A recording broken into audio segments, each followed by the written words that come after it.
예, 안녕하세요. 안녕하세요. 반갑습니다. 대망 열린 고시학원에서 위생사 국가고시 대비 강의 중에 환경위생학과 위생곤충을 강의할 하영길입니다. 인사드립니다. 박수 한번 칩니다.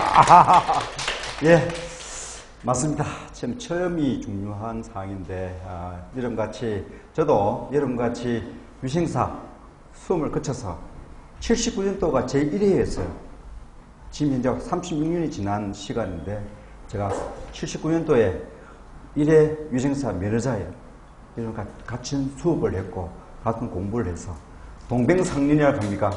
저희 아픔을 여러분한테 또 전하면서 또 합격할 수 있는 또 방법을 강의하기 위해서 여기 오셨고 여러분도 오셨고 저도 강의하고자 합니다.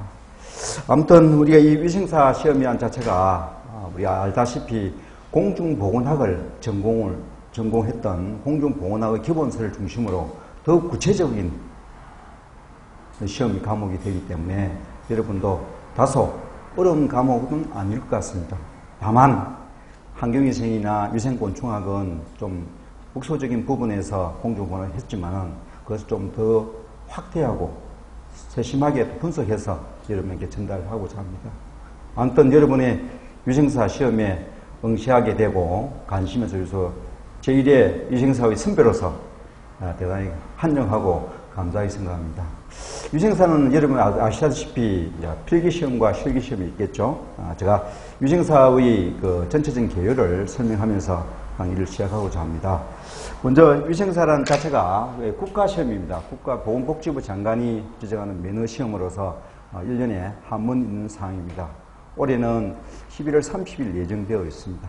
여러분 지금부터 준비해서 시작하면 충분하게 합격의 영광을 받을 수 있다고 생각합니다. 먼저 이 위생사는 업무가 어떻게 되어 있죠? 시험의 범위거든요. 위생사는 뭐냐?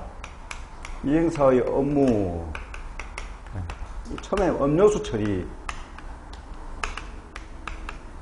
음료수 처리 먹는 물입니다. 그죠? 먹는 물 처리 그 다음에 뭡니까? 분뇨, 하수, 폐기물 처리.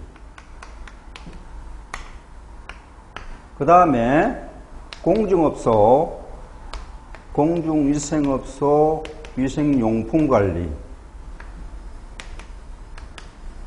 그 다음에 식품제조가공업소에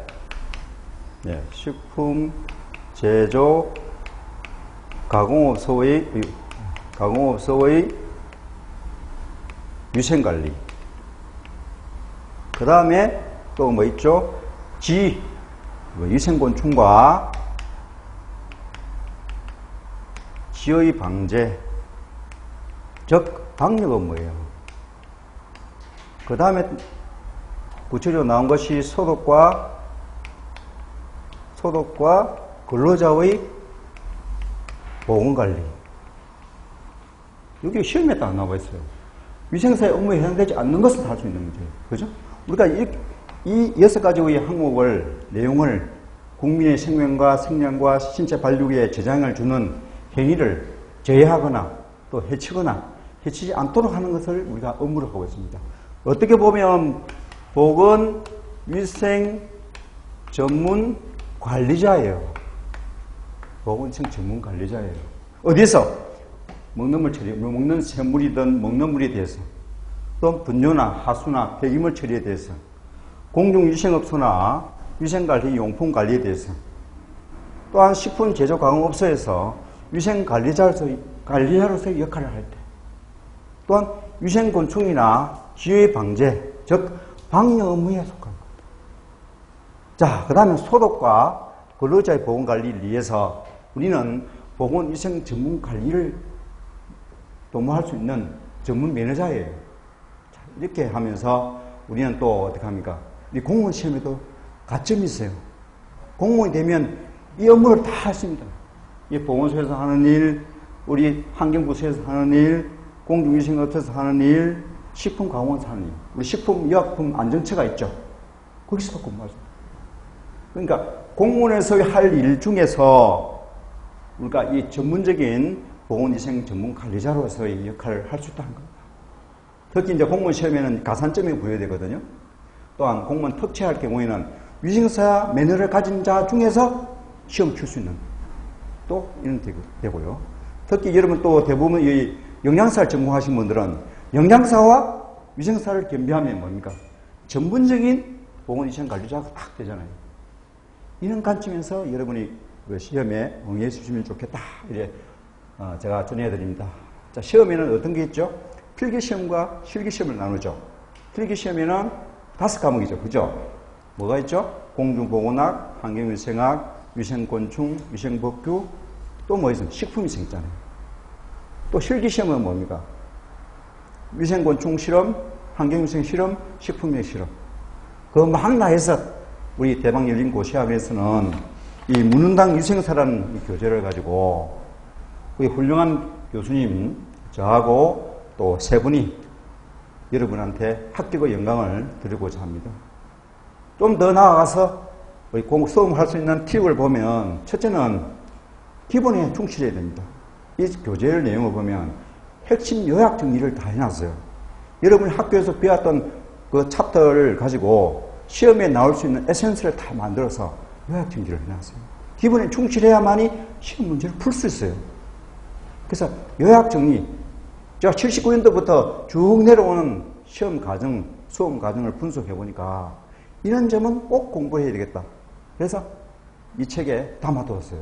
핵심 요약 정리를 했어요. 그리고 연구 문제가 있어요.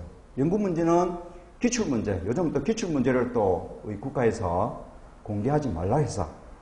그러니까 사실은 국가에서 시험 문제를 공개하지 않거든요. 여러분들이 수험에 갔다 와서 출제 경향이나 이런 것을 알려서 여기서 기록을 했는데 그 문제를 또 못하게 해서 지금은 연구 문제를 해서 기출 문제와 유사한 문제를 수록해놨어요. 실전 문제를 수록했어요. 자, 이런 과정을 거치는데 우리는 대부분 위생사 이야기하면 암기 공부다. 맞습니다. 암기 공부 맞습니다. 우리가 암기하다 이해 공부가 있고 암기 공부가 있는데 암기를 해야 이해를 할 수 있어요. 그래서 저는 암기 교육인데 암기라고 했는데 사실은 이것은 뭡니까? 반복을 해야 돼요. 반복 학습을 해야 돼요. 학습을 해야 돼요. 반복하지 않으면 안 됩니다. 우리 보통은 겉으로 합니다. 공부하는 방법을 어떻게 합니까? 대부분 눈을 씁니다. 눈은 이건 1차적이에요. 우리가 어떻게 공부하냐면 눈으로 보되 소리를 내야 돼요. 소리 내야 돼요. 다음에 뭐 합니까? 제가 잘 정의한 저희 공부 방법 중에서 제일 좋은 어구가 하나 있습니다. 적자생존이라는 말을 씁니다. 어떤 뜻이겠죠? 야말로 그 용불용서 이런 뜻입니까? 아닙니다. 적는 사람이 살아남는다는 겁니다. 메모라는 건데, 메모. 메모하지 않으면 안 된다는 겁니다. 죽을 거야 돼요. 한때 우리가 그렇지 않습니까? 예전에 밑줄짝이란 이 개그가 있었죠. 그죠? 그거와 마찬가지로 메모해야 돼요. 그래야만이 암기가 돼요. 눈으로 보고, 그건 1차적입니다. 그것도 흘려가 버려요. 그 다음 소리 내리면 그때부터 흘려가래요. 눈으로 보고 소리 내고 적어서 줄 끄든지 메모하든지 하는 것이 제일 기억에 제일 남는 방법입니다. 그리고 그것을 반복합니다. 이 교재 속에 3번 딱 반복하면 여러분 합격을 보장할 수 있습니다. 정말 그렇습니다. 한번 해보십시오. 또한 우리 지금 현재 환경위생이든 공중보건이든 위생법규라든지 환경위생이 다 반복되어 있어요. 연관되어 있어요. 우리 감염병 접종의 12가지 하면 공중보건학도 있고 위생곤충도 있고 식품도 있어요. 다 연관되어 있는 학문이기 때문에 여러분이 여러 선생님들한테 서로 상의 들어보시면 그때 그건 했는데 식품위생도 이야기 들었는데 여기도 있다. 마찬가지입니다. 연관된 학문이니까 암기하고 반복하는 학습이 중요하리라 생각합니다. 우리가 아까 말씀드린 것 마찬가지로 우리가 간절한 목표가 있어야 돼요. 오늘 이게 왜 왔느냐? 다른 친구들은 밖에 있지만 나는 왜 왔느냐? 왜 공부하느냐? 보다 난 삶을 위해서. 남들같이 하면 남보다 못 살아요. 남들보다 더 차이 있게 한 걸음 더, 1초 더 나아가야만이 성공할 수 있어요. 그죠? 자, 이렇게 생각을 해보면서 우리가 다시 한번 정리를 해봅시다. 자, 우리 유생사란 자체를 제가 가지고 있는 우리 이제 환경위생학 한번 보겠습니다. 여러분 교재 155페이지, 페이지는 없지만은 154페이지 다음에 보면 환경위생학가 있잖아요. 그죠? 환경위생학. 이래 한번 들어보셨어요? 예, 맞습니다. 환경위생학은 지금 전체 한 7챕터로 나오고 있는데요. 자, 환경위생학 기본적인 개요를 한번 해봅시다. 환경위생학이란 말은 인체의 신체 발육과 정진에 저해를 주고 있는 요인을 제거하거나 또 향상시키는 학문 중에서 우리가 이렇게 합니다. 환경위생의 범위입니다. 환경위생의 범위. 환경위생은 첫째 공기위생. 공기위생이 해서 지금 환경위생의 개요라고 해놨죠. 이 공기위생. 공기위생. 그 다음에 급수위생. 급수위생이란 말은 달리 말씀드리면 먹는 물 관리 이렇게 합니다. 그죠? 그 다음에 분뇨, 하수, 폐기물 처리. 그죠? 그 다음에 우리가 하는 대기오염과 수조염 포함한 환경오염. 그 다음에 다섯 번째는 산업보건이에요. 아까 말씀드린 근로자의 보건관리. 우리가 어떤 곳에 근무해야 되고 어떤 환경 조건에서 근무를 해야만이 생산성을 높이고 근로자의 건강을 높이는가. 산업보건.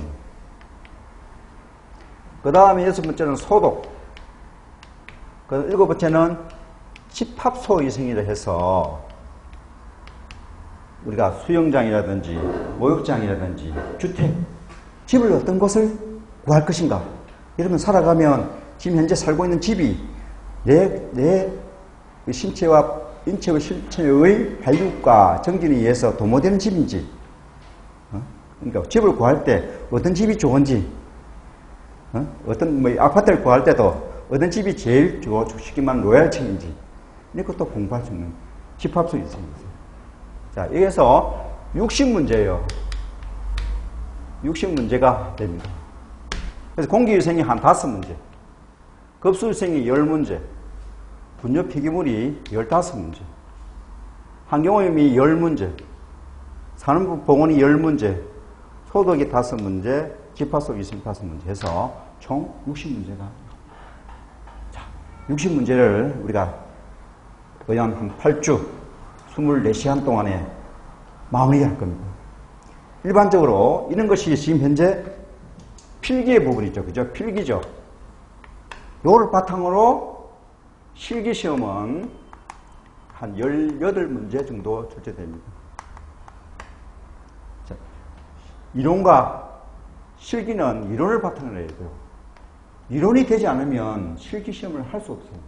실기시험은 어떻게 나옵니까? 그 기구의 명칭, 이 기구는 어떤 용도에 사용하는가, 이 기구를 사용함으로써 측정한 기구를 하면서 결과치가 뭔지 우리 판단해야 돼요. 관리를 하기 위해서는 이 지역이 온도가 높다 낮다, 쾌적하다 안 하다, 결과를 판독해야 돼요. 그럼 도표가 나올 거예요. 도표가 나오면 도표를 해석해야 돼요. 이런 내용들입니다. 우리가 온도가 높으면, 온도는 예를 들면 18 플러스 마이너스 2도씨다. 어떤 온도계를 사용하는가? 우리가 말하는 알코올 온도계를 사용할 것인지, 수은 온도계를 사용할 것인지, 전기 온도계를 사용할 것인지. 그 온도계는 어떤 모양이 있는데 어떤 특성을 가지고 있다. 이건 복사일이다. 복사일을 측정하는데 제일 많이 사용하는 것이 뭐냐면 흑구 온도계라고 합니다. 흑구 온도계가 뭔가? 한번 볼 겁니다. 뭘 측정하는가? 이렇게 시험 나올 겁니다. 흑구 온도계의 모양을 다 그려놓고 이것은 무엇을 측정하는 것인가? 이것을 측정하는 방법은 어떤 방법인가? 이것이 실기시험입니다. 자, 이렇게 하면서 우리가 이 환경위생학 시작하고자 합니다. 자, 그러면 156페이지를 넘어왔습니다. 자, 제가 이 강의가 중에 50분 동안 강의 중에 한 45분까지는 강의를 하고 나머지 5분 동안은 시험에 나올 수 있는 것을 다시 반복하는 요약 정리를 해드리겠습니다.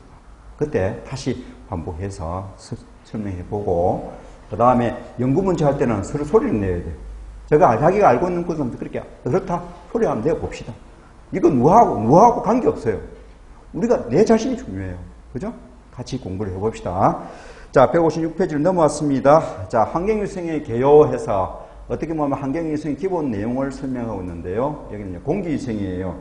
자, 먼저 환경위생 개념 볼까요? 인간의 신체 발육과 건강과 생육, 생존에 유해한 영향을 미치거나 미칠 가능성이 있는 물리적 생활 환경을 어떻게 한다? 모든 요소를 억제하고 조절하는 게 됩니다. 더우면 에어컨을 틀어야 된다. 추우면 히터를 틀어야 된다. 자, 이런 기준이에요. 그럼 예를 들면 추울 때는 10도씨 이하가 되면 난방을 해야 돼요. 나중에 또 갈 거예요.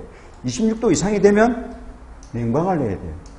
그러니까 우리가 지금 현재 국가적인 에너지 전략에 의해서 뭡니까? 강공세에는 26도가 아니고 28도죠. 그렇지만 26도는 보건학적으로 제일 적정한 온도예요. 26도가 이상 되면 에어컨을 틀어야 돼요. 그래서 지금은 이제 에너지 전략 때문에 28도를 좀 높게 해놨죠. 그러니까 이런 것도 우리가 이제 이해를 해야 된다는 겁니다. 자, 열대야다. 열대야가 뭐냐? 25도 이상의 야간의 기온이 25도 이상이 유지될 때 이걸 열대야라고 한다. 이런 기준을 공부할 겁니다. 자, 그런 것이 뭡니까? 우리 인간의 건강과 생존에 또 신체 발육에 영향을 미칠 요인들이 많죠. 예, 우리가 더우면 땀을 흘리는 거 정상이에요. 더울 때 땀 안 흘리면 사람이 신체 발육이 안 되는 거예요. 그죠? 추울 때 어떻게 합니까? 옷을 입어야죠. 그죠? 이런 내용들을 이야기할 겁니다. 그래서 그 범위 보면 아까 말씀드린 급수위생, 상하수도 처리, 폐기물 처리, 환경보전, 소독, 주택관리가 있는데 식품위생도 넓게 말하면 환경위생 범위에 속합니다. 그래서 그러니까 환경위생은 뭡니까? 곧 공중위생학과 같은 카테고리를 느끼는 학문이에요. 자, 우리는 식품위생을 제외한 내용을 공부하고자 합니다. 자, 환경이하면 environment, 환경 뭡니까? 여러분 옆에 있는 친구가 누가 있죠? 한번 보세요. 옆에 친구가 있죠? 또 옆에 또 보세요. 이 친구가 있죠? 또 뒤로 보세요. 예, 또 친구가 있죠? 앞에는 뭡니까? 제가 있잖아요. 이게 환이에요. 둥근 환이에요. 환경은 둥근 환의 거울경이에요. 내 주위에서, 내 자신을 중심으로 누가 있는지를 조사하고 어떤 요인이 있는 것이 환경이에요. 환경을 크게 나누면 자연 환경과 인공 환경이 있어요. 자연 환경은 내추럴 엔바이러먼트라고 하는데 우리 자연 환경은 뭡니까? 바람. 그죠? 바람, 공기. 또 무엇이 있을까요? 비, 물. 네. 네. 자, 바람이 많이 불면 뭡니까? 풍속이 하면 뭡니까? 흔들리죠. 태풍이 불잖아요. 공기가 들어오지면 우리가 오염이 되잖아요. 자, 물이 너무 많으면 뭡니까? 수해를 입잖아요. 그러니까 홍수를 일으키죠. 요걸 그러잖아요. 자연재해라고 해요. 재해란 말 써요. 재해. 그죠? 인공환경은 뭐냐면 이런 자연 환경을 사람이 이용하면 뭡니까? 냄새가 난다, 대기가 오염된다, 그죠? 수질이 오염된다. 네. 바람이 공기가 시원찮으면 뭡니까? 대기오염이 발생하죠. 물이 더러워지면 뭡니까? 수질오염이 생기죠. 자, 소리가 너무 시끄러우면 뭡니까? 우리가 소음이라고 하죠. 이것을 어떻게 한다? 우리가 말하는 환경오염이라고 한다. 자, 우리가 이 개념이 중요합니다. 자연 환경이 더러워지면 자연재해란 말 쓰고요. 그죠? 홍수 짓닥해서 강물이 더러워졌다고 해서 그걸 오염이라고 하지 않습니다. 자연재해라고 합니다. 자, 인공환경 속에 우리가 있는 집이든 자동차든 이런 것이 우리 환경들이거든요. 주택이 있든 주택도 초가집도 있을 거고 아파트도 있을 거고 그죠? 초가집이 있을 때 어떤 문제가 있는지 그렇게 되면 이것이 들어오지면 뭡니까? 환경오염이라고 해요. 자, 오염과 자연재해가 차이가 납니다. 자연 환경이 더러워지면 자연재해예요. 인공 환경이 더러워지면 그것을 환경오염이라고 해요. 자, 이렇게 구분하면서 자, 중요한 것 156페이지 제일 중요한 공기입니다. 공기. 우리가 숨 쉬지 않으면 쭉 사망이에요. 사망 진단서에 보면 사망했다는 표시가 없어요. 호흡 중단, 심장 박동 정지, 심장을 움직이는 것은 뭡니까? 호흡을 하지 않으면 심장이 멈춰요. 그래서 우리 응급 환자들을 어떻게 합니까? 심폐소생법 한다고 가슴을 누리죠. 누리는 이유가 뭐죠? 호흡을 하기 위해서. 호흡을 하기 위해서. 호흡을 하지 않으면 죽어요. 얼마나 중요한지 보세요. 하루 인간이 물은 한 2리터 필요하고 음식은 2.5kg, 공기는 13kg이에요. 13톤이에요. 그러니까 우리 한 드럼이 200리터이니까 200리터 곱하기 13 하면 이해하시겠죠. 그럼 엄청난 양을 우리 마셔요. 근데 공기의 고마움을 느낄지 못해요. 자, 그럼 이제 보세요. 생명을 유지하고자 하는 최소 양은 물은 5일 정도, 음식은 1개월 정도, 공기는 5분 이내에 숨을 쉬지 않으면 사망이 된다는 거예요. 우리 보통 목매여서 자살하는 사람 들어보셨죠? 그분들이 목이 아파서 돌아가셨겠습니까? 아니에요. 목을 따했으니까 뭡니까? 유리 가르치면 안 되는데. 보통 보면 목을 둘러 해가지고 하잖아요. 그죠? 그 목이 아파서 죽는 게 아니라 기도가 막혀서 죽는 거예요. 이 공기가 중요하다는 겁니다. 자, 그런 의미에서 우리가 중요하고요. 그 다음에 그 밑에 보면 우리가 중요한 거 정상적인 공기의 화학적 성분이 꼭 시험에 나올 수 있는 점입니다. 자, 우리가 보통 공기하면 뭐 합니까? 산소 이야기 하잖아요. 오늘 공부해 보니까 공기 중에서 산소가 중요한 게 아니라 제일 많이 차지하는 것이 공기의 조성이에요. 자, 이거 중요해요. 질소가 78%예요. 우리가 이야기할 때는 보통 보면 공기하면 산소 이야기 하잖아요. 우리가 산소, O2죠. 산소가 20.8%인데 대부분 21%를 해요. 그 다음 나온 것이 아르곤이라는 것이 0.093 나올 거예요. 그 다음에 탄산가스가 0.03 나올 거예요.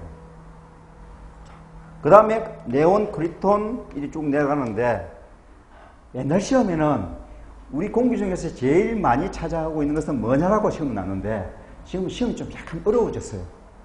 36년간 시험을 치다 보니까 이것이 계속 학문이라는 것이 진화하게 됩니다. 그래서 요즘 어떤 거 시험 나오냐면 순서를 기억하라. 질소, 산소, 알곤,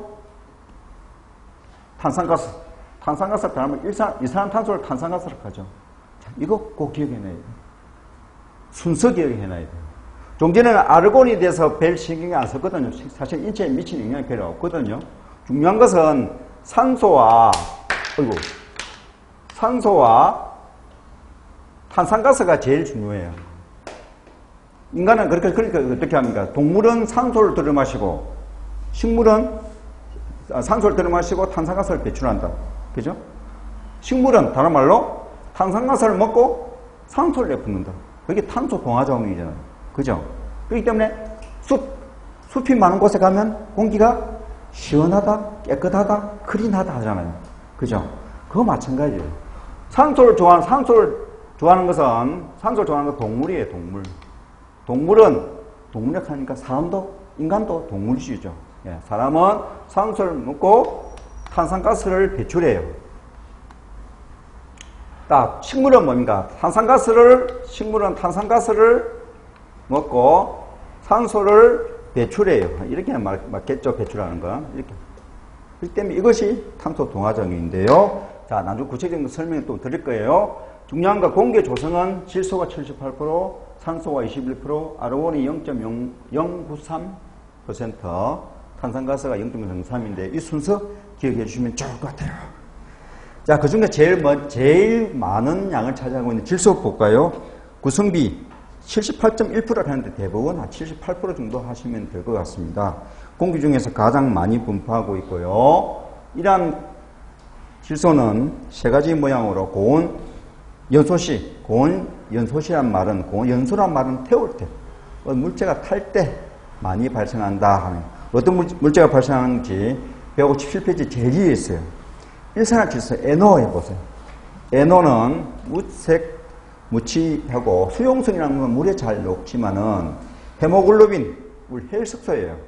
헤모글로빈 혈색소에 있는 우리 혈액을 타고 있는 속에 혈압력이 강해서 산소 결핍을 유발합니다. 우리 혈액 속에 산소가 들어가야 되는데 산소를 빼앗아가니까 결핍 유발이 한다는 것입니다. 그 다음에 NO2, 예를 많이 쓰이죠. NO2 이산화질소 합니다. 젓갈색이고 자극성 기체, 자극성 불꽃거든. 자극성. 그 다음에 NO보다도 인체 기관지에 영향이 5, 4, 7배 강하다. 기관지 이상이 있다는 것은 이상한 질소 때문에 그렇다. 자, 이렇게 이해해 주면 되겠죠. 그 다음에 N2O, 산화질소가 있어요. 일명 스마일가스라고 해서 이 가스에 마시면 웃으면서 죽는다 해서 스마일가스 이렇게 합니다. 마취제도 사용하지만은 특히 우리가 말하는 온실가스, 오존층 파괴에 요인이 되는 가스이기 때문에 꼭 기억을 해 주셔야 될 것 같습니다. 네, 산화질소입니다. 실제는 질소라는 것은 공기 중에서 비료 성분이에요. 비료 성분. 우리가 비료의 성분은 질소, 인산, 칼이라는 말이 있는데요. 질소, 인산, 칼이가 있어요. 질소란 말은 우리가 하얀 비료인데요. 키를 크게 만든 성장이 키만 크게 만드는 비료예요. P는 뭐죠? P는 줄기를 크게 만드는 거예요. 줄기. K는 줄기고요. K는 뭡니까? 뿌리예요. 뿌리. 감자, 고구마 심을 때는 칼이 성분을 많이 들어요. 대부분 이것은 검정색이 되었어요. 갈색이든 검정색 되어 있고요. 이는 그러니까 적색이에요. 적갈색이에요. 질소는 대부분 흰색이에요. 이 비료를 세 가지를 혼합한 것이 복합 비료라고 하는데요. 비료에 대한 특성이 다 달라요. 이 질소 비료를 어디서 가오느냐? 대기 중에서 78% 공기 중에서 빼앗아 와요. 공기 중에 있는 78% 있는 공기 중에서 질소를 빼앗아 가지고 만든 것이 질소 비료예요. 이 성장이에요, 성장. 자, 이렇게 한번 설명드리면서 이 질소가 중요한 뜻입니다. 예를 봅시다. 온실에서 재배했던 우리 식물하고 바깥에 일반 오픈된 환경 속에서 재배했던 식물이 어느 것이 푸르겠습니까? 바깥에 있는 것이 푸르죠. 왜? 질소가 많기 때문에. 온실 공간 속에서는 자란 것은 약하고 연약합니다. 하고 어떻게 보면 10년은 노랗게 됩니다. 그죠? 그러니까 우리 콩나물 한번 생각해요. 콩나물, 그죠? 콩나물에 보면 머리가 어떻게 되죠? 노랗잖아요. 이게 막 밀폐돼서 키우잖아요. 그죠? 그렇지만은 밖에 우리 콩을 심는다 하면 콩이 푸르게 녹색이 되잖아요. 그렇죠? 이것이 뭡니까?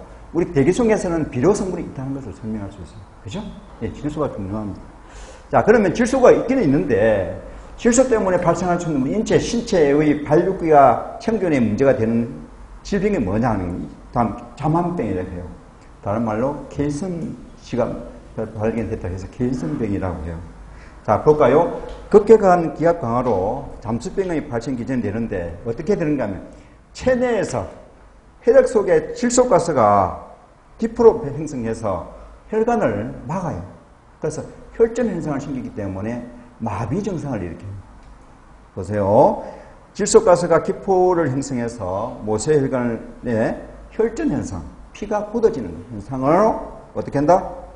특히 고기압 상태에서 정상 기압으로 갑자기 올라올 때, 그냥 잠수부가 뭐합니까? 물속에 들어가든 올라올 때 급하게 올라오지 않습니다. 항상 천천히 압력을 줄여서 올라옵니다. 이런 것도 원리거든요. 질소를 이용했거든요. 공기 속에는 질소가 있기 때문에 질소가 혈액 속에서 질소가스가 어떻게 기포, 방울에 있는 게 혈액이 흘러가는데 질소가 N2 가스가 구멍을 거품을 일으키니까 이것이 어떻게 한다? 혈관의 혈류가 굳어진다는 거예요. 그래서 우리 신체가 마비된다는 겁니다. 자, 그럼 볼까요? 어떤 현상이 있는가요? 자, 중추신경계의 마취작용 줄 거 보세요. 그 다음 감압 발생시 발생하는데 체액과 지방 조직 속에 N2 가스가 증가된다. 그렇게 함으로써 반신불구가 된다. 소양감, 가렵다. 그 다음 관절통 등의 마비 증상을 일으킨다. 그래서 이러한 이 질소가스는 지방에 제일 분해가 빨라요. 그러니까 몸이 뚱뚱한 사람은 잠수가 되든 해녀가 되면 뭐합니까? 자만병 걸릴 확률이 많다는 거예요. 그죠? 자, 이게 중요해요. 지방, 물, 혈액순으로 용해된다는 거 순서 기억 꼭 하셔야 돼요. 그래서 잠수부라든지 수영하시는 분들은 대부분 뚱뚱한 사람이 안 계세요. 예? 이건 자만병의 영역이기 때문에 우리가 예를 들면 잠수부를 근무하고자 하는 사람에게 몸이 오비스트하면 결객이 사유가 돼요.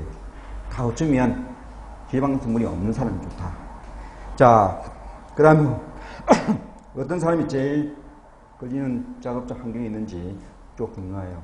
다음, 잠만병에 직업병에 걸릴 수 있는 사람이 아닌 것은 할 수 있는 거지. 자, 우리 시험 공부해보면 단답이 있어요. 단답은 뭐냐면, 예를 들면 질소가스와 관계 있는 질병인 것은 뭡니까? 딱 잠만병이죠. 예, 딱 하잖아요. 다음에서 잠만병에 관계 있는 업무에 종사하는 사람이 아닌 것은, 그것은 뭐 많은 것이에요. 어떤 게 있습니까? 현역, 잠수부, 지하터널 공사인부, 그 다음 지하철 공사인부.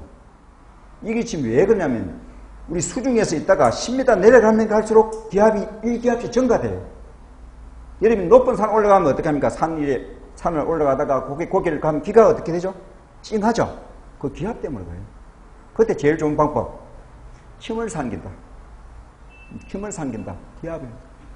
우리 뭐 여러분 다이빙을 해봤습니까? 물속에 들어가 봤습니까? 숨기고 내려가면 귀가 짱해요. 그것도 기압 때문에. 10m 내려가면 갈수록 1기압이 증가되기 때문에 우리의 정상적인 1기압 상태에서 내려가면 갈수록 기압이 높아지기 때문에 어떻게 한다? 혈관이 좁아지죠. 네, 그렇기 때문에 이 잠만병이 걸린다는 거예요. 자, 이 중요해요.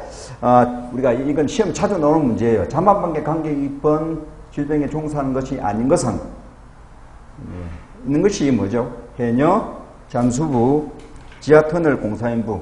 지하터널도 깊게 내려가죠. 예, 지금 지하철 공사인부. 여기 대표적인 것이 어부는 아닙니다. 그죠? 바닥에다 계산 안 된다는 거. 해당되지 않는다는 거예요. 이게 중요해요. 자, 그래서 그 밑에 보면 생리적으로 불활성, 비독성 가스로서 인체에 직접적인 영향을 주지는 않아요. 그 질소에 대해서는 별 신경을 안 써요. 그죠? 자, 이렇게 되고요. 자, 그 3기압일 때는 자극작용을 일으키고 4기압 이상일 경우에는 마취작용, 10기압이 있을 경우에는 의식을 상실할 수도 있다. 이렇게 설명할 수 있습니다. 그 다음은 산소. 우리 카피라이트 때 그런 말이 있었죠. 산소 같은 여자. 누구누구, 탤런트 누구누구입니까? 있죠. 산소. 왜? 깨끗하다. 청결하다. 뭐 이런 뜻이죠. 우리 산소. 우리 인간에게 공기 중에서 우리는 오늘같이 질소가 78% 차지하고 있다고 생각했지만 우리가 이 공부하기 전에는 뭡니까? 우리 공기는 전부 산소다 했잖아요. 그냥 산소는 21%밖에 차지하고 있지 않다는 거예요. 그죠? 자, 산소 체적은 20.93%인데요. 이것을 21%라고 합니다. 자, 산소 분압이라는 것은 1기압 상태에서 얼마나 차지하고 있을까? 그러니까 760mmHg가 아까 말씀 앞에 있는 1기압 1013mV 1013헥토파스칼 이렇게 설명하잖아요. 1기압 상태예요. 기압이. 우리 지금 현재 있는 육상에는 지금 1기압이에요. 1기압 중심으로 합니다. 1기압에 있을 때 산소는 16mg/Hg 정도의 분압을 가지고 있습니다. 자, 산소는 얼마나 필요할까요? 시간당 500리터. 하루에 약 한 13리터 우리가 공기를 마십니다. 그래서 공기가 호흡할 때 21%의 공기를 마시지만은 체내 가서 어떻게 합니까? 우리 혈관 속에 들어가면서 노폐물도 운반하고 땀도 흘리고 하면서 뭡니까? 소모돼요. 얼마 소모되냐? 4 내지 5%가 소모돼요. 그러면 우리가 들어 마시는 공기는 흡기는 21%인데 호기는 얼마입니까? 16 내지 17%네요. 그죠? 그러니까 결국 어떻게 합니까? 밀폐된 공간 속에서 시간이 가면 갈수록 산소량은 늘어나겠습니까? 줄어들겠습니까? 줄어들죠. 그죠? 그 대신에 뭐가 발생하죠? 탄산가스가 늘어나요. 그죠? 탄산가스 늘어나요. 탄산가스 늘어나면 나중에 공부하시겠지만은 기온이 높아져요. 우리 갑갑하다. 이렇게 밀폐된 공간 속에서 뭡니까? 우리 친구들이 내뿜는 산소를 들어 마시고 부족한 4 내지 5%가 부족한 산소가 나올 때 시간이 가면 갈수록 이 공간은 산소가 줄어들 거예요. 그러면서 뭡니까? 탄산가스 양이 늘어나니까 이 실내 공간이 온도가 높아져요. 그것이 나중에 이제 온실효과의 이야기를 설명드리겠습니다. 우선은 공기가 호흡할 때 4 내지 5%가 줄어든다. 이게 중요해요. 그 다음에 산소 허용 농도. 산소는 얼마나 분류입니까요? 산소가 15 내지 50%의 허용 농도를 가지고 있는데 이 중요해요. 밑에 산소가 10% 이하면 죽어보세요. 호흡이 곤란해요. 우리 높은 산 올라가서 뭡니까? 고산병 걸리는데 그죠? 산소 호흡기 들고 가는 거 보셨죠? 에베레스트 산 등산하면서 여기는 정상입니다. 산소 마스크 하는 거 있죠? 산소가 부족하다는 거예요. 나중에 또 할 거예요. 산소가 10% 이하 부족하면 호흡곤란, 산소가 7% 이하이면 질식사예요. 이게 중요해요. 그래서 아까 말한 목매 자살하는 사람은 산소가 공기 속에서 산소, 우리가 말하는 산소가 부족해서 죽는 거지, 목이 아파 죽지 않는다는 것을 설명할 수 있어요. 자, 그 다음에 보세요. 그다음에 산소도 많으면 많을수록 55% 이상 다음 페이지 있습니다. 55% 있으면 산소 중독. 여기 산소 부족한 거 한번 보세요. 산소 부족하면 앞으로 다시 넘어왔습니다. 제가 설명을 빨리 했네요. 산소가 우리가 10% 이하면 호흡 곤란을 한다 하지만 산소가 부족하면 발생할 수 있는 인체의 영향이 뭐다? 저산소증, 하이폭시아라고 해요. 자, 보세요. 산소가 10 내지 11 내지 12% 이하일 경우에는 약 고도가 7,000m 이상이에요. 이때 발생하는 질병이 고산병이에요. 고산병. 고산병이 발생하면 근육통이나 관절통이나 이명이 일으켜요. 산소가 부족하면 고산병 되죠. 저산소증 되잖아요. 그죠? 산소가 많으면 뭐가 될까요? 55% 이상 고농도의 산소가 발생하면 폐기종이 돼요. 폐기종이고요. 그 다음 충혈, 동통, 근육이 경련돼요. 자, 산소 부족할 때는 저산소적인 하이폭시아, 고산병. 산소가 너무 많으면 산소 중독. 예, 그래서 폐기종을 일으키고 충혈, 동통, 근육이 이완돼요. 되겠죠? 자, 우리가 이 두 가지 차트를 공부했는데 이 공기 요소는 어떤 것이 있고 얼마나 기준이 되어 있고 이것이 부족하면 어떤 우리 인체에 영향이 있고 과다되면 어떤 영향이 있을까? 이렇게 공부하면 돼요. 그죠? 그냥 탄산가스 보세요. 탄산가스는 0.03%를 차지하고 있습니다. 자, 무색, 무치, 약 3미로 비독성 가스로서 소화, 불 끌 때 한번 생각해 보세요. 이 불이 났다. 불이 났다 제일 좋은 방법은 뭐합니까? 우리 불 났을 때. 물 붓죠? 물 부으면 뭡니까? 여기 있는 산소가 없어지잖아요. 물보다 더 좋은 거 뭐합니까? 덮어버리죠. 덮어버리면 뭡니까? 산소가 접하지 않잖아요. 그래서 불이 꺼지는 겁니다. 이 소화할 때. 우리가 보면 이 소화기 있죠? 소화기. 그 속에 보면 탄소 분말이에요. 하얀 분말이 나오면서 산소를 차단해버려요. 그래서 불이 꺼지는 거예요. 그 다음 청량음료. 여러분, 뭐, 사이다, 콜라 마실 때 하는 거 있죠? 그 속에 탄산가스를 넣어서 놨어요. 그래서 여러분, 콜라나 사이다 보면 탄소 주입 해놨어요. 그죠? 그 다음에 드라이 아이스. 하에 쓰입니다. 자, 우리가 그 다음에 탄산가스는 인체에서 호기 중에서, 호기가 뭐죠? 내뿜는 공기예요. 흡기는 들어 마시는 공기. 흡기는 정상적인 공기예요. 아까 질소가 78, 산소가 21%, 탄산가스가 0.03, 아르곤이 0.093 되는 정상적인 공기가 내 풍모에 뭡니까? 산소는 4 내지 5%가 줄어들어서 산소 양은 16 내지 17% 되고 그 대신에 뭡니까? 탄산가스 양은 0.03% 우리가 들어 마시는데 나올 때는 어떻게 한다? 4 내지 5%가 증가되어 있는 4% 내지 5% 정도의 탄산가스가 발생합니다. 그런 뜻입니다. 자, 이 탄산가스는 되게 중요해요. 우리가 실내 오염도의 측정 기준이 돼요. 자, 이게 중요해요. 중요하다. 중요하다는 것은 시험에 나온다. 이렇게 생각하면 돼요. 공기 중에 탄산가스의 농도가 증가되면 폐포 내의 혈액의 탄산가스가 증가되고 심호흡수가 증가되고 결국은 탄산가스가 7% 이하이면 호흡이 곤란해요.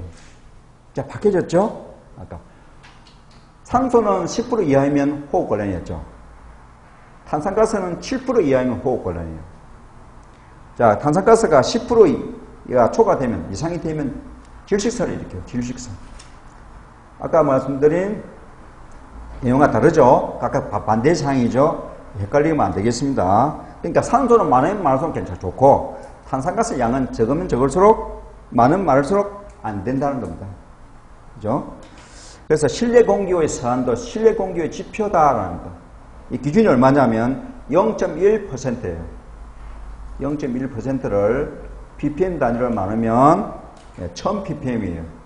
그러니까 시험에 일반적으로 탄산가스의 기준 농도는 얼마인가 하면 0.1%라고도 할 수 있고 ppm 단위로 나와요.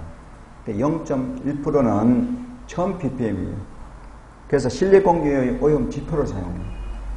그 다음에 적외선, 즉 열을 발생해서 온실 효과의 대표적인 가스가 탄산가스예요. 그래서 어떻게 배웠죠?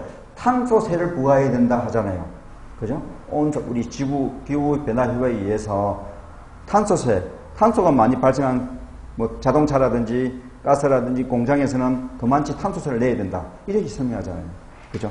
이런 기준을 세우고 있어요. 자, 그래서 그럼 우리 핵심 포인트 한번 볼까요? 호흡 시의 탄산가스와 산소의 변화, 흡기, 들어 마시는 겁니다. 산소는 정상적이죠? 21%죠? 탄산가스는 0.03이죠? 질소는 별 변함이 없어요. 네, 질소 변함이 없는데, 그 대신에 산소는 4 내지 5%가 줄어들어요.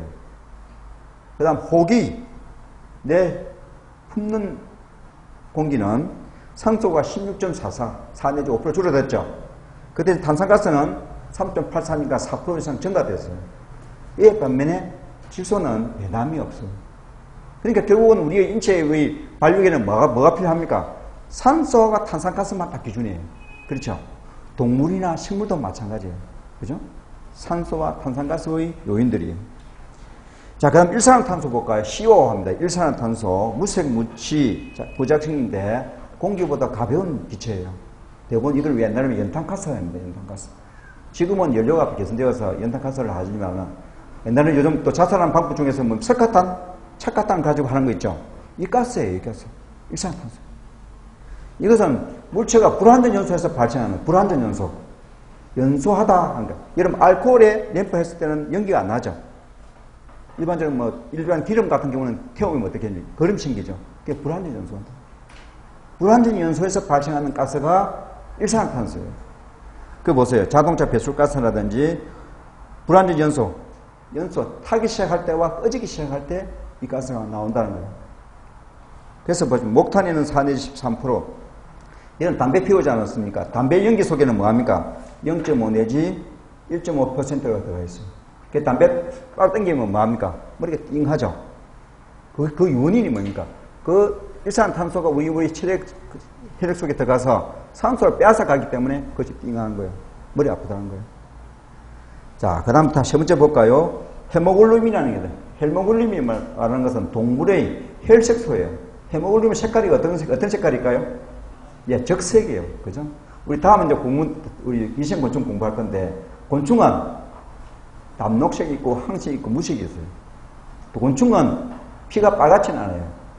동물만이 피는 빨간색이에요. 뭐 때문에? 헤모글로빈은 혈색소 때문에. 이 혈색소가 일산탄소와 결합하면 일산화 헤모글로빈이 되는데, 산소에 비해서 결합력이 얼마나? 210 내지 300배 강하기 때문에 일산탄소 조금만 마셔도 산소를 없앤다는 거예요. 그래서 질식사를 일으킨다는 거예요. 이것이 위험한 가스 중에 하나예요. 또한 그거 보세요. 탄소 이중작용을 하는데 일산탄소가 헤모글로빈이 산소와 결합해서 방해해서 혈중의 산소 농도가 저해함으로써 산소 부족 현상, 산소를 제로화 만든다. 즉 무산소증을 일으키는 것이 두 번째 이야기예요. 결합력도 빠르고 산소를 없애는 작용을 하기 때문에 일산탄소는 이중작용을 한다. 이 뜻입니다. 그래서 무산소증, 에노록시아라고 하는데, 자, 보세요. 이런 것이 일산탄소 결핍, 이러면 노출되게 되면 어떤 것이 발생할까요? 한번 줄거 봅시다. 중추신경장애, 운동장애, 언어장애, 시력 저하, 시약 협착. 중추신경이 저하되니까 뭡니까? 마비되는 거죠. 마비되는 거죠. 그래서 실내 기준으로 실내가 실내 기준은 10ppm 이하, 실내 주차장에서는 25ppm 이하, 작업장에는 50ppm 이하. 여러분 지하철 타고 가면 지하철 구경에 가면 속이 답답하잖아요. 그렇죠? 그런 것도 이 기준에 의해서 조사를 하게 됩니다. 산소를 얼마나 한기식에서 줄 것인가. 지금 지하철 같은 경우는 뭡니까? 일반적으로 전기차니까 그런 오염이 없지만 우리 기차라든지 그 다음 어선이라든지 배 같은 경우는 나쁜 연기를 내뿜잖아요. 특히 자동차 가스. 그죠? 우리 여기 있다가 밖에 나가면 답답한 거, 속이 답답하다.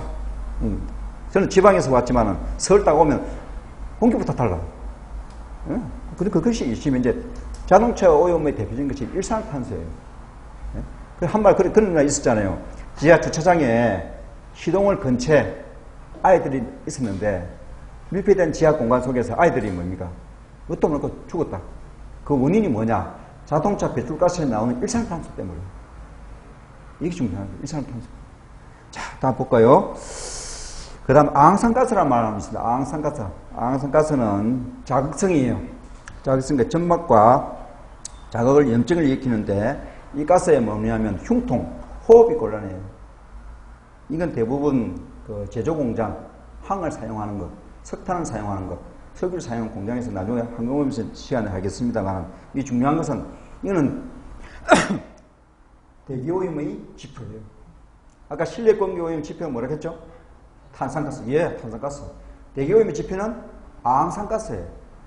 앙상가스는 대기 중에 이 넓은 밀폐된 오픈된 공간들 속에서 발생하는 대기오염의 기준인데 0.02 ppm이에요. ppm 나중에 또 공부할 거예요. ppm, 파트 퍼 밀리언, 100만 분의 1, 10의 마이너스 6승 이렇게 합니다. 1 ppm이란 뜻 이렇게 합니다. 자, 그 다음에 스모그. 스모그를 했는데요. 스모그가 뭘까요? 스모그, 우리 스모그 현상. 스모크가 뭐죠? 연기잖아요. 연기와 포그 뭐죠? 안개예요. 연기가 들어있는 안개를 우리가 스모그 현상이라고 해요. 우리 목욕탕 가면 뭡니까? 안개 스팀 사우나 해가지고 거기는 뭡니까? 메인은 없이 그러면 물방울만 되어 있잖아요. 그래서 숨을 쉴 수 있지 않습니까? 그 속에 담배 연기가 들어갔다 생각하면 됩니다. 그죠? 물과 결합했는 안개 모양의 속에 담배 연기가 들어가서 우리 몸에 어떻게 되겠습니까? 흉통도 일으키고 기침도 나오고 하겠죠. 그것이 스모그예요. 스모그는 스모크 더하기 포그예요. 이 포그, 안개의 나라 어디입니까? 영국. 예, 그것도 시작했거든요. 안개의 나라 영국. 아주 또 대기오염 때 얘기 한번 합시다. 그래서 우리가 런던 포그, 안개의 나라 그런 뜻입니다. 우리 상품명에 런던 포그라는 거 있죠? 예, 그게 포그란 말은 안개의 나라 영국이라는 뜻입니다. 자, 그 다음에 그래서 스모그라고 한다. 자, 앙상가스는 대기오염 측정의 오염의 측정 지표예요. 자, 오존층은 성층권인 24 내지 48km의 자외선을 차단해서 지구의 생육이나 생존을 보존한 귀중한 가스예요. 오존층이 없으면 지구의 온도가 얼마나 된다고 했습니까? 6천 내지 7,000도의 온도가 지구상에 올 때까지 오존층이 보호를 해주고 있어요. 그런데 뭡니까? 오존층을 파괴하는 물질이 뭐라 하겠습니까? CFCS 물질도 나오고 밑에 있네요. 오존층을 파괴하는 물질 CFCS를 해서 클로로플로로카본스를 해서 염화불화탄소, 일명 우리가 프레온가스라고 합니다. 프레온가스 어디 있습니까? 거기 보세요. 스프레이, 그 다음 에어컨, 냉매에 사용합니다. 이것을 사용함으로써 오존층이 파괴되니까 태양으로부터 뜨거운 열이 말입니다. 지구에 도달한다는 거예요. 그래서 기구가 배양된다는 거예요. 자, 그래서 오존층은 자외선을 차단해서 생육을 보호하고 탈취, 살균 효과를 일으키고 이렇게 함으로써 상기도 손상, 기도를 손상시키고 폐렴도 발생할 수 있고 폐출도 발생할 수 있습니다. 그래서 요즘 오존층 경보라는 이야기 한번 들어보셨죠? 오존층이 0.025 되면 경보하고 밖에 자제를 하고 밖에 예출 나는 것을 자제하는 것도 이 이유 때문이었습니다. 대기 중에서 허용 농도는 0.1 ppm 이하예요.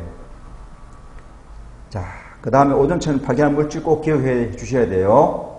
CFCS, 일명 프레온가스. 프레온가스라는 것은 두평이 해석하는 그 상품명이고 우리가 말하는 CFCS라는 것이 맞습니다. 염화불화탄소라는 것이 맞습니다. 오존층의 함량은 한 10 ppm 정도, 그런데 한 지상에서 한 25km에서 오존층이 제일 많이 분포되고 있다 기억하시면 될 것 같습니다. 그 다음 먼지 보세요. 먼지, 다른 말로 분진이라고 해요. 먼지가 난다. 인체에 미치는 입자의 크기 중에 제일 시험 자주 나오는 문제 0.5 내지 5 마이크로미터의 여러분 코털 아시죠? 코털이 우리 인간에게 얼마나 귀중한 역할을 합니까? 여러분 코털 이게 뭡니까? 대조코는 아니고 예, 코가 있습니다. 그죠? 인간에 코가 있는데 코털이 있어요. 어느 날 갑자기 코털 여면 이게 뭡니까? 먼저 끼면 어떻게 손가락 넣어서 이렇게 하잖아요. 이렇게 하다 보면 뭡니까? 세균이 감염되어서 코감기를 이렇게 했잖아요. 겨울철에 코털에 이렇게 하면 코감기 딱 걸려요. 코털은 어떤 역할을 할까요? 공기를 정화시켜요. 네? 여러분 한번 생각해 보세요. 먼지가 많은 곳에서 이 일을 하다 보니까 코를 딱 걸리니까 뭡니까? 시커멓잖아요. 이것을 통해서 우리 공기를 호흡을 했거든. 네? 그래서 공기 정화장기도 하고 온도 조절해요. 겨울철에 온도 조절해요. 우리가 제일 추울 때 어디 합니까? 어디가 척척합니까? 이거 코가 빨갛잖아요. 그죠? 호흡을 하잖아요. 온도 조절과 중요한 역할을 해요. 그래서 뭡니까? 코털을 건드리지 말라 합니다. 코털 청소도 어느 외국에 가면 코털 청소하는 미용사가 있어요. 외국 사람들 또 수염도 생기고 하잖아요. 그죠? 코털을 주면, 코털 빼면 안 돼요. 빼면 이 정화 기능도 나르지만 온도 조절을 못 해요. 그래서 겨울철에 코털을 잘 손질을 다 해요. 그리고 목욕탕 가서 코털 손질하면 되는데 일반 이 대기 중에서 하면 감염되기도 하고 또 온도 조절이 안 되기 때문에 코감기 걸릴 수 있는 인연이 제일 많아요. 그래서 뭡니까? 잠자는 사자의 코털을 건들지 마라. 이렇게 하잖아요. 이 코가 중요해요. 자, 그러니까 보세요. 먼지가 작은 것은 우리 폐 속에 들어갔겠죠. 폐 속에 들어가니까 이것이 거의 크기가 0.5 내지 5.0 마이크로미터는 인체에 들어간다는 거예요. 그보다 큰 것은 뭡니까? 코털에 걸리거든요. 그죠? 작은 것은 폐에 들어가서 폐 속에서 뭡니까? 정식 쌓이게 되면 아까 폐결핵이라든지 폐암이 걸릴 수 있다는 거예요. 보건학적으로 먼지의 허용 기준은 한 약 400개 정도 또는 1루베당 10마이크로그램 정도 됩니다. 그래서 먼지가 많으면 알레르기 반응, 꽃가루, 황사현상, 그죠? 이게 먼지와 관계 있어요. 그 다음 진폐증, 그 다음 폐암도 일으키고 황사 피해를 일으켜요. 자, 이번 시간까지 공부했는 내용을 보니까 공기 요소가 질소가 있고 산소가 있고 일산화탄소가 있고 이산화탄소가 있고 또 항산가스가 있고 오존이 있고 분진이 있고 이것이 우리가 들어 마시는 공기 중에서 다 있습니다. 자연환경. 이것이 잘 돼 있는데 누가 어떻게 합니까? 나중에 또 공부하잖아요. 우리가 탄산가스가 왜 발생합니까? 물질 태우니까. 그죠? 물질 태우니까. 우리 물질 안 태우게 에너지원을 거둘 수 있는 게 뭐 있죠? 뭐 수력이든 풍력이든 이런 것이 이제 자연 발생 에너지라고 하잖아요. 신재생 에너지라고 하잖아요. 그죠? 그거 말고는 물질을 안 태우면 여러분 밥도 얼른 못 해먹고, 그죠? 그렇잖아요. 그런데 옛날에는 우리 조상들은 나무를 태워가지고 밥을 했잖아요. 그 다음에 연탄, 그 다음에 기름, 지금은 가스. 가스니까 결국은 뭡니까? 거름이 발생하지 않지 않습니까? 그래도 청정연료로 해서 대기오염이 발생하지 않으니까 가스를 사용하잖아요. 이 수도권 지역에는 청정연료를 경유를 사용하지 않는 곳이 되어버렸어요. 그죠? 그만치 시골에는 경유를 사용해도 허용되는데 이 수도권 지역에는 경유를 사용하지 못해요. 그래서 서울시 같은 경우는 천연가스 버스라고 보셨죠? 포맷을 보셨죠? 예, LNG 가스를 사용해요. 그렇게 하면서 공기가 깨끗해진다는 거예요. 자, 이런 것도 우리가 왜 저렇게 천연가스 버스가 왜일까 한번 생각을 해볼 필요가 있어요. 자, 이번 시간 공부했던 거 다 정리해 봅시다. 이제 156페이지를 넘어왔습니다. 자, 그 중에 제일 중요한 거, 공기의 정상적 화학적 성분. 질소가 78%, 산소가 21%, 탄산가스가 0.03%, 아르곤이 0.93%. 그래서 순서를 이야기하면 질소, 산소, 아르곤, 산소, 탄산가스 되겠죠? 네, 중요할 것 같고요. 질소라는 이야기를 하면 질소 중에서 질소는 78% 차지하고 있는 우리 공기 중에서 제일 많은 분포를 차지하고 있다. 되겠죠?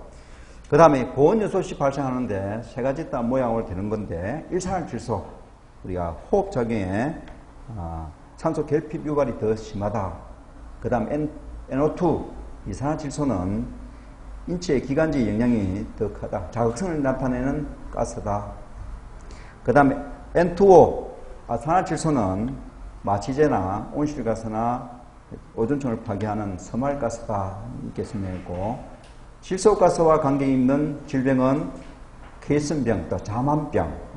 자만병이 발생하는 것은 혈액속에서 질소가스가 세포 속에, 혈액 속에 들어가서 모세혈관의 혈전 현상을 발생하는 것으로서 마비 증세를 일으킨다. 특히 이러한 질소가스는 정상기압에 있다가, 고기압 상태에 있다가 정상기압으로 갑자기 올라갈 때, 갑자기 올라갑니다. 정상기압, 고기압 상태에서 정상기압으로 갑자기 복귀할 때 발생할 수 있는 질병이 자만병이에요. 그래서 자만병 걸리게 되면 중추신경의 마비 증세, 또 체액이나 반신불구, 그 다음 피부 소양증 이렇게 발생한다. 그 다음 질소가스는 지방, 물, 혈액순으로 용해되기 때문에 지방질이 많은 뚱뚱한 사람은 잠수부라든지 해녀라든지 그런 잘 안 보이죠? 해녀가 뚱뚱한 사람입니까? 아니거든요. 이렇게 이제 서로 적응이 되는 거죠. 자, 그 다음에 제일 중요한 거 5번째, 잠수부, 해녀, 지하철 공사인부, 지하터널 공사인부에 발생할 수 있는 직업병이 자만병이 또는 케이슨병이다. 이렇게 하시면 되고요. 그 다음 산소. 산소는 21%를 차지하면서 시간당 한 500ml 필요하고요. 체내에서 흡수되면 4 내지 5%가 감소된다. 네. 산소가 10% 이하이면 호흡이 곤란, 7% 이하이면 질식사를 일으킨다. 그래서 산소 부족함에 발생하는 질병은 저산소증, 하이폭시아, 다른 말로 고산병. 고산병이 발생하면 근육통, 관절통, 이명이 걸린다. 산소가 너무 많으면 55% 이상 너무 많으면 산소 중독을 일으키는데 회기종과 충혈, 동통, 근육이 경련된다. 탄산가스. 공기 중에 탄산가스는 실내 공기 오염의 지표를 사용합니다. 7% 넘으면 호흡곤란, 10%가 초과되면 질식사를 일으킵니다. 실내 공기의 산도로서 0.1% 1000ppm으로 유지해야 됩니다. 실내 공기 오염 지표고 지구온난화, 온실가스의 대표적인 가스예요. 자, 그 다음 일산화탄소, 무색무취, 공기보다 가벼운 기체예요. 이것이 물체의 불완전 요소나 꺼지기 시작할 때 발생하는 건데 특히 자동차 배기가스에 발생하는 가스예요. 이것은 혈색소가 결합해서 헤모글로빈 결합력이 산소보다도 210 내지 300배에 강해요. 또한 이것이 산소를 빼앗아가기 때문에 무산소증을 일으킨다 해서 산소와 결합력도 좋고 이에 반면에 산소를 없애버리는 작용을 하기 때문에 그것을 이중작용이라고 한다. 그 이중작용이 혈중의 일산화 헤모글로빈 포화도가 10% 미만일 경우에는 정상인데 50% 이상 되면 구토된다. 그 일산화탄소에 연탄가스에 몰리면 토하기도 하고 그 다음 혼수 상태에 이렇게 되기 때문에 사망에 이른다. 그 다음 아항산가스 대기오염의 측정 지표로 0.02% ppm 이하로 일반적으로 스모그 오염의 요인이 된다. 스모그라는 것은 스모크 더하기 연기 안개다. 연기가 들어가 있는 안개다. 이 설명드렸고요. 오존 자외선을 차단해서 인간의 지구의 생육을 차단하는 중요한 기층인데요. 이것이 너무 오염되면, 너무 가부화되면 상기도 손상이나 폐염이나 그 다음 폐출혈, 대기종이 발생하기 때문에 중요하다. 대기종의 허용 기준이 0.1%예요. 그 다음 온천을 파괴하는 가스가 무슨 가스? 예, 염화불화탄소, CFCS예요. 그 다음 먼지 중에서 인체에 흡수가 잘 되는 가스 범위의 크기는 0.5 내지 5.0 마이크로메타 정도. 이 정도 기억하면 우리 공기위생의 5문제 중에 할 수 있는 문제가 되겠습니다. 수고하셨습니다. 잠시 쉬었다 하겠습니다.